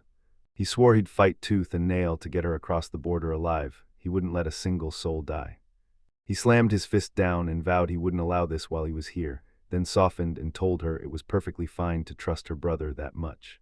The feeling still burned in her, even if she eventually regretted the choice she'd convinced herself was right. She trusted her brother, and Raoul matched that faith. He saw her true self and believed in it fiercely. She went deathly quiet, lost in thought. After a few minutes, the people by the house assumed Saint Tess was resting and turned back. In that instant, the door swung open and she stepped outside, met Roll's gaze, and he smiled. She tossed her hair to reveal its true color and announced herself with blazing confidence. She bore the title of the Kingdom of Idis's third princess, Saint Tess Mura. Time slid by as word of Myra's return blasted across the country. The woman in black wore a friendly mask and sent the street children scurrying to spread the rumor that Myra needed no curses or tricks. She unleashed advanced barrier magic with a single fingertip, conjuring an instant, unbreakable wall. A stubborn few refused to believe her. After she yanked them from monsters' jaws, they spat it off as yet another of her illusions and swore they'd never be fooled again. She beamed, thrilled nobody had heard them, and swore that if the monsters ever reappeared, she'd charge to their rescue every single time. Her adventure surged on as she raced from one town to the next, helping every soul she met crush the monsters that hunted them. People's thoughts ignited, and the bustling cities crackled with the change. One man seethed, convinced she was trying to snatch Muriel's glory again. Someone hissed that Muriel hadn't even shown herself, cloaked in an illness. Count Delac and Arthur conceded she couldn't reveal her powers, and the man jabbed a finger at Myra, roaring it was her curse. Another scoffed, how could she possibly defeat that giant monster if she's supposedly a fake? The man roared that it was nothing but an illusion she had conjured. They shut him out and stormed off, swearing they'd seen it with their own eyes when Myra charged in to save people from that monster. Two men lurked in the alley, caught every whisper about her, watched the city's gossip flip on a dime, and bolted to tell Lord Riliad. Those who had once stood against her watched their doubts crumble, and one by one began treating her with the respect she'd always deserved. One night while they were camping in the forest, it hit her. She'd come to shrug off the grueling hikes and savage battles. She'd learned to wield her powers without paying a heavy price, and the barriers around every town and village they passed through still stood unbroken. She grinned. Monsters had stormed so many villages and towns, yet life still buzzed and people stood unbroken. It hit her how fierce humans get when they're protecting something. Ra insisted it was mainly because she came to this country, and she shot back that she was only buying time against the monsters and the toxic miasma. 80 years without a priest in Lydara demanded respect, and though fear had sunk its teeth into the people, it wasn't the only thing stirring among them.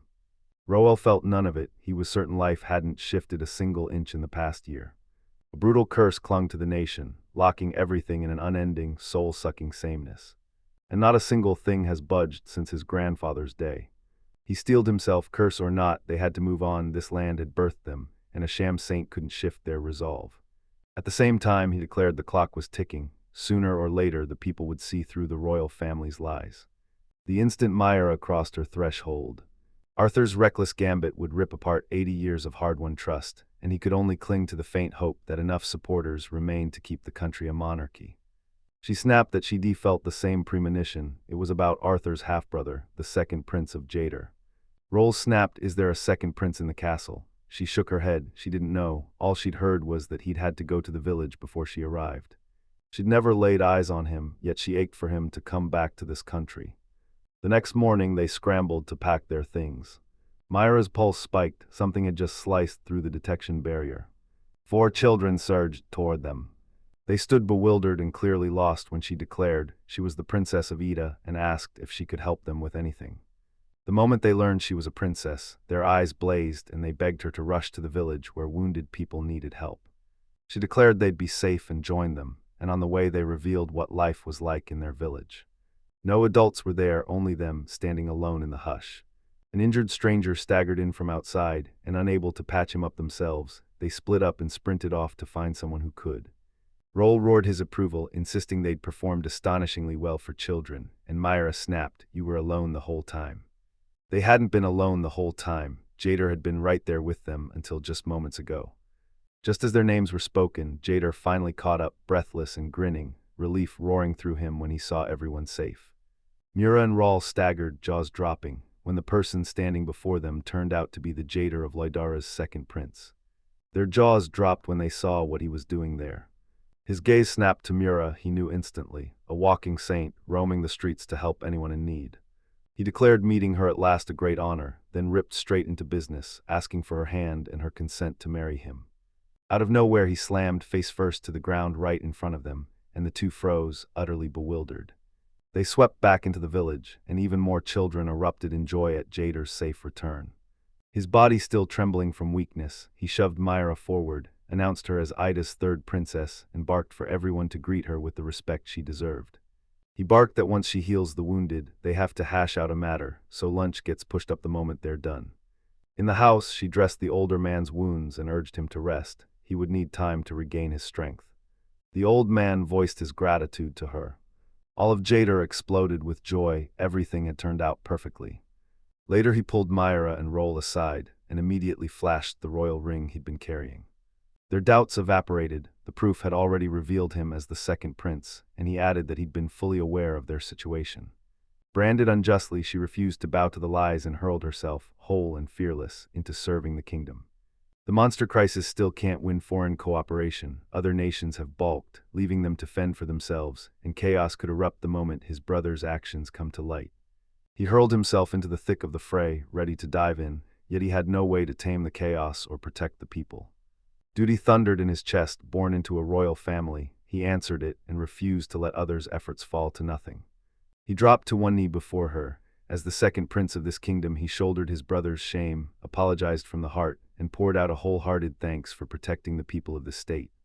She had every right to refuse, yet she asked him to lift his head and insisted it wasn't his fault at all. She craved confirmation he felt that way, and when the topic swung to fighting monsters, she rushed to assure him it was only her selfish craving. From the moment they met, a single question burned in her. She pinned him with it. What was that proposal in the forest about? Jader scanned the room, a faint flash of puzzlement crossing his face. He believed it would anchor the nation's fragile ties and unleash a wave of good news for its people.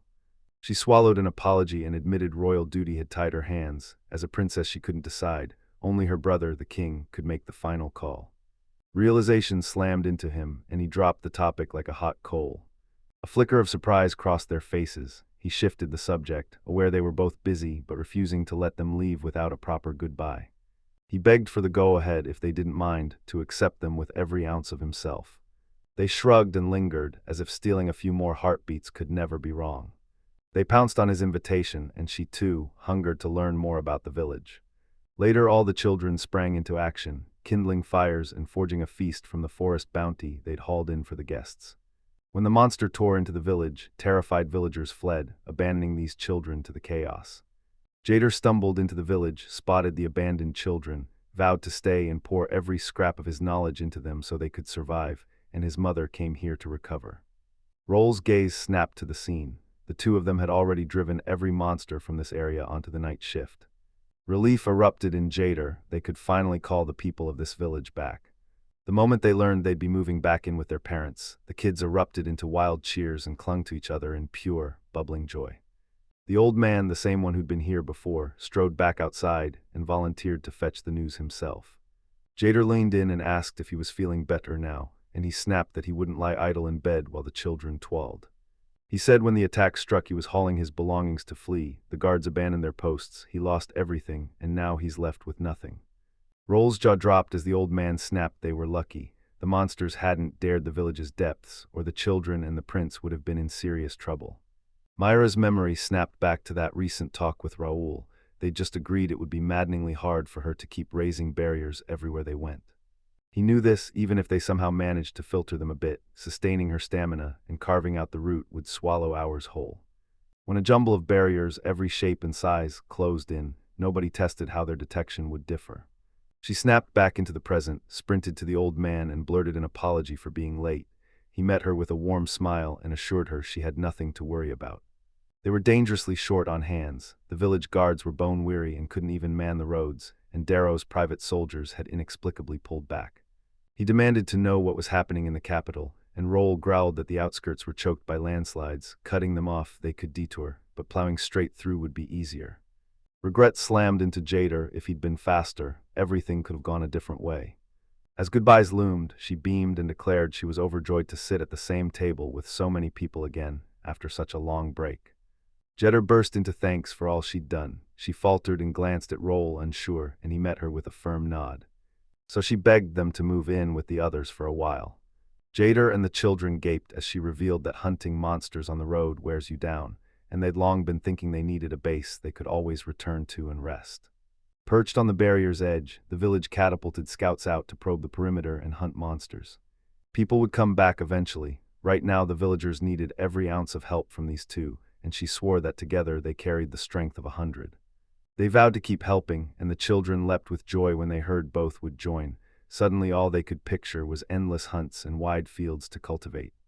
Jader wielded the final decision. One word from him would change everything. She shot him the question, "Do you mind?" He didn't object and let them stay. Myra snapped her hair into a high bun and dove headfirst into arranging her space as a resident.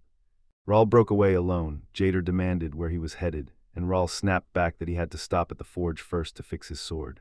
Jader snapped Prince Roll at him, and the name struck like a thunderclap, leaving him stunned. He'd already known that rich chestnut-brown hair branded him with royal power. That ring he'd flashed earlier was his emblem. He asked for it so they could talk for a moment. They sat together, and at first he blurted an apology for being so abrupt, swearing he hadn't meant to intrude or pry. He barked, "Act like you heard nothing about resigning," and insisted he'd been placed under house arrest after visiting his mother. Under house arrest he still slipped out in small ways. His mother remained safe, the capital stayed off limits. Then his father's sudden illness shattered his shackles and he walked free. He cracked his older brother's plot in an instant. whispers had already spread they planned to crown Jader the next king. He refused the crown. His habit of throwing himself into danger would make a disastrous king, so he wouldn't light the fuse of war and stepped aside for the first prince, the throne that belonged to him by birth. Clarity slammed into him. He grasped every detail. Soon a chill crawled up his spine. Something strange was stirring across the kingdom. He barked at his guards to keep his mother safe, tore toward the capital, and along the way ran into the very village they were in. A cold truth hit him. As the second prince, he had to hand the children over to others and carry out his duty. He selfishly seized the children, vowing to raise them himself, and before long Myra was expelled and viciously branded a fake saint.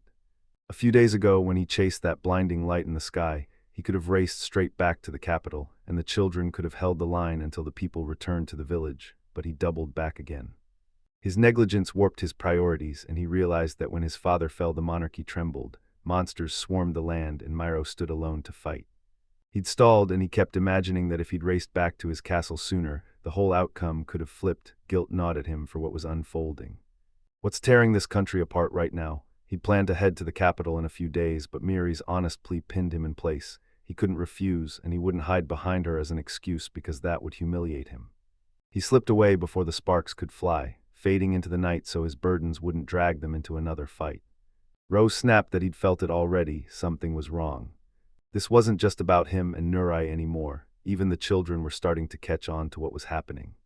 Jader froze. His mind went blank as every option got snatched away. Raoul told him the day was clear, but he felt both comfortable and painfully uneasy there, and everyone feared his attempts to hide it were tearing him apart with stress. Jader's jaw dropped when he heard they'd learned to read with startling ease. Raoul saw his guilt and warned that the capital was sealed off and nobody knew what was unfolding there. Until it's resolved, even the second prince's life hangs by a thread. He and Myra had forged that plea for him alone, a lifeline meant to anchor him here. They hung back, convinced that stepping in would only make him dig in his heels, and he was teetering right on that edge.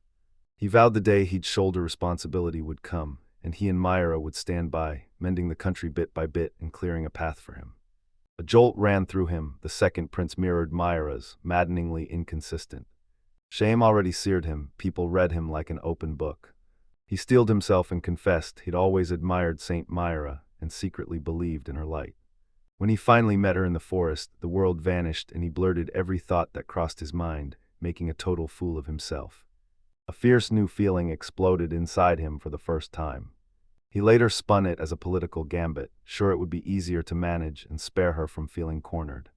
Raoul hoisted his blade and strode off. Baffled, Jader called after him. Did they already know about it too?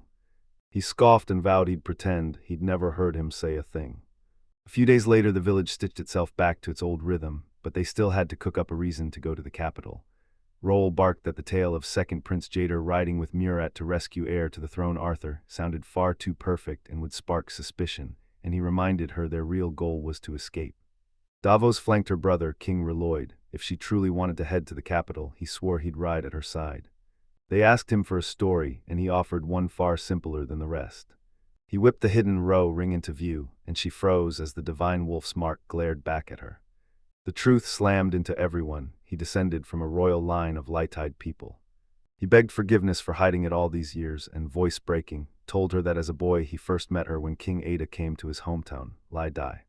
He barely said a word to any of them. The only thing seared into his memory was the time, about 11 or 12 years ago. He slipped into the shadows, straining to hear his father confer with the king. He thundered that Myra was a chosen saint, born for a single, sacred mission. He couldn't truly grasp it, even now.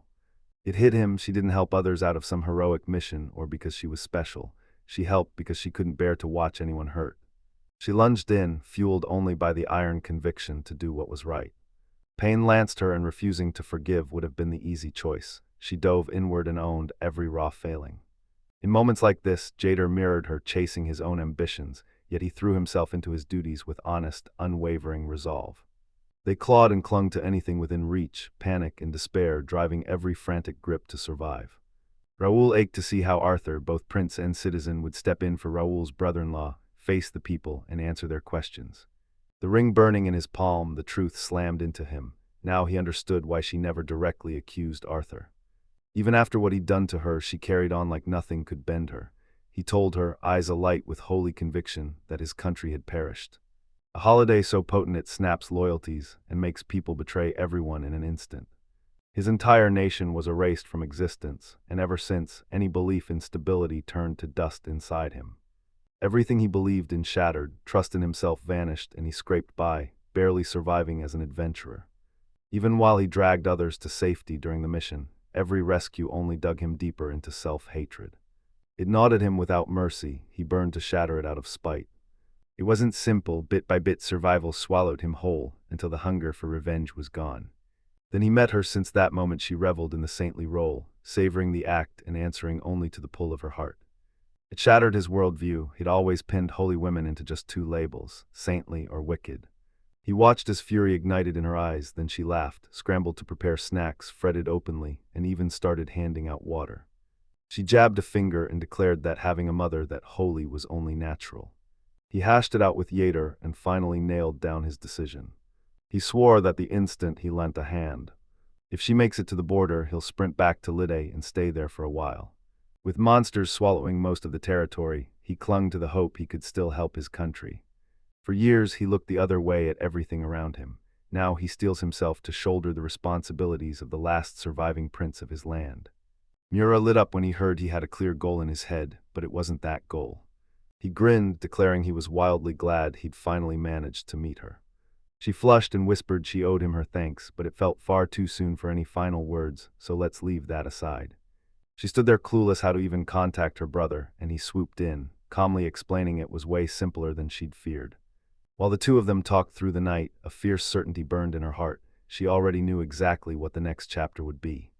Fear choked her, she couldn't even speak it. Every story ends, and Raul had already chosen his path. Now she had to race in and fix the capital's unraveling mess. Then the thing she hadn't even dared imagine happened. The next day a flood of wounded poured through the doors. Jader ferried evacuees and the wounded to safety, while Myro hammered healing into them, and Raul snarled that she couldn't treat everyone at once or her barriers would collapse. With no choice left, she hurled herself into the chaos, hell-bent on rescuing every soul she could. She tore through her memories trying to pin down why it happened and what she'd missed, then a truth she refused to accept slammed into her, so she forced herself to chant one cold mantra: don't think about unnecessary things. She lunged at another wounded figure. He was from the capital. You recognized her instantly, and he winced, forcing out an apology for not believing her when she was with them. And then he shoved the truth in her face. The capital lay in smoking ruins. Her jaw dropped as memory ripped her to the royal capital, where the prince barked orders and his knights began rifling through people's pockets, stealing everything while he declared that corruption poisons the human heart. The treasury reeked of corruption. They corralled every tainted coin into one vault for the new Saint Eliano to purify. To stop corruption from seeping into the capital, he thundered orders to the guards to slam the gates shut, sealing the city and barring every entry and exit. A full-blown sect erupted around the new Saint Tessa, and Arthur summoned Diaro to his side and unleashed a merciless interrogation. He convinced himself the betrayal would let him dodge the fallout. He thundered that Diaro would be stripped of every title, and commanded the knights to drag him off to prison for treason. He slammed down an order: disband Darrow's private army, and if they dared resist, declare them traitors. A creaking cart heaving with grotesque corpses rattled through the streets, and they decided to plaster the castle walls with those bodies. The stench robbed everyone of breath near the corpses, as Eliano strode in and spat that the monsters were pure rot. Their hanging cut the corruption out at the root. She insisted it was necessary. Certain terror would seize those monsters and drive them from the capital, trembling at the thought of their own deaths. She spun a wild lie, insisting that if miasma is a visible poison, then immorality is an invisible toxin that twists purity into a curse. The cleansing bought only a brief reprieve. While the curse's roots stood, miasmas swelled and monsters kept pouring forth. This was living proof. Monsters had never stopped prowling this continent. She proclaimed herself a true saint with real power, and dared them all to speak the truth without fear. Voices erupted as people finally spoke out about the ruin the prince caused when he seized every coin and sealed the borders. He roared that anyone who dared speak would be branded a traitor, yet fools still swallowed the claim that Eliano and the prince were telling the truth and that he was acting for everyone. As days bled into weeks, the soldiers hauling away the monsters' corpses began to sicken, one after another. Arthur, cold as stone to his own people, was convinced that if he heeded Eliano, the loyalists would forge themselves into a single new people and be the first to pierce the poisonous fog. Then Ida and the monsters would pose no threat. He'd counted on Ileana's presence to make everything turn out perfectly, then his heart dropped when he discovered she had vanished. His people rushed in, gasping that she was nowhere to be found, not in the castle, not in the temple. Every trace of her belongings had vanished, the place scrubbed clean as if she'd never set foot here. They pushed past the brink, and now they need her to finish the cleansing. Arthur's patience snapped. He barked to settle it by human force, mobilize every soldier at once, and first restore the building's outward appearance. He barked that no one in the city must ever know the saint had vanished. At that exact moment, one of his men stepped forward. Every resident of the capital who witnessed it walked away with the image seared into their minds. They say she slipped through the streets, bade the capital's people a quick farewell, then passed through the gates and walked away. Shock knocked the breath from Arthur. He froze, mind scrambling, utterly unable to grasp the chaos unfolding before him. Crowds from every corner of the capital surged to the castle gates and roared, branding the prince a fraud for. They snatched their money and barked orders to pry open the outer walls. Every so-called saint who came there was a fraud, their holiness nothing more than a painted mask. They refused to spend another second in the wretched royal capital. Arthur stood frozen as people traded venomous tales of family brawls and slammed each other with accusations of corruption. Meanwhile, the putrid reek of the monster corpses slammed into the crowd, knocking several out cold. They hauled the corpses lying by the walls. One of them seized a torch and set them ablaze himself, while the others called him the traitor. The citizens erupted into furious arguing. Arthur stood frozen, jaw slack and eyes wide, unable to grasp how it had come to this. A colossal blast detonated around the royal capital, and he'd just seen it with his own eyes. He fed himself the lie that it wasn't his fault. A shadow swallowed the streets. Suddenly a colossal horde of monsters surged into view, barreling straight toward the people. They ripped apart anything that dared cross their path. Panic exploded as people hurled furniture and beams at the castle doors, slamming them shut and heaping up barricades to buy a desperate chance to escape the monsters. But the knights slammed the door shut. They slammed the doors, locked themselves inside, and condemned everyone left behind to die. Chaos tore through the crowd. People shoved and scrambled for their lives, a sick certainty settling that it was all for nothing, while Arthur's steward hovered at the king's bedside, forcing himself not to hear the desperate cries from outside. A savage horde of monsters swarmed in and seized the entire royal capital. Arthur plunged into a secret underground tunnel and vanished from the capital without a trace. When you spun back, the capital lay in ruins, flames already devouring it, and he plunged into a wartime escape route forged in the era of conflict for the day the nation fell. He never imagined he'd have to wield it, and now he stood reeling, unable to make sense of how everything fell apart or why fate shoved so much pain onto him. He had nowhere left to run and no clue what had happened to his father. Worry abandoned him. Everything was over. He spun around to see the capital swallowed in smoke, not a single monster on his heels, and dared to hope the talisman he'd grabbed for Mariel was actually shielding him. He zoned out, then bolted for Tom and Teresa, racing to reach them before the sun sank.